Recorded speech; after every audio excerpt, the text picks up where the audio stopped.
দুঃসাহসিক চুরিকাণ্ড সংঘটিত হলো শ্রীভূমি শহরের পুরাতন মিশন রোড এলাকায়। বুধবার সাত সকালেই ওঠে ঘরের মালিক টের পান চুরিকাণ্ড হয়েছে বড়ভাবে। খবর পেয়ে জেলার অতিরিক্ত পুলিশ সুপার ডিএসপি সহ ওসি কাল বিলম্ব না করে ছুটে আসেন। সবকিছু খতিয়ে দেখেন পুঙ্খানুপুঙ্খভাবে।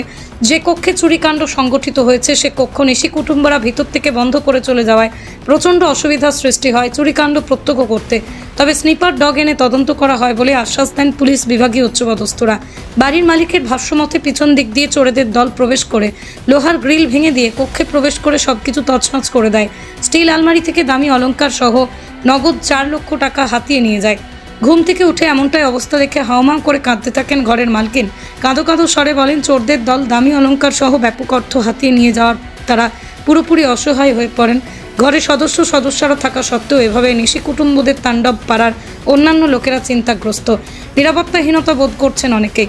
উল্লেখ্য, পুরাতন মালদা মিশন রোড স্থিত দিলীপ কুমার পালের বাড়িতে চুরিকাণ্ড সংগঠিত হওয়ার খবর পেয়ে পার্শ্ববর্তী লোকেরা ছুটে গিয়ে খবরাখবর নেন।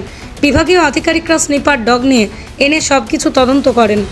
আমার ঘরে তো চুরি হয়েছে, ওই আমার সামনের পোর্শনটা, এটা হলো গিয়া old mission road, DC Bangla, near DC Bangla. তো কিছু বলতে পারেন, তবে আমি যখন সকালবেলা ঘুম থেকে উঠি, ওঠার পরে দেখি দরজা যে রুমটা থেকে সবকিছু শুরু হয়েছে, এখানে আমার এখান থেকে দেখা যায় সাইড দিকে লক করা, দরজা লক, জানলা লক, কিছু খোলা যাচ্ছে না।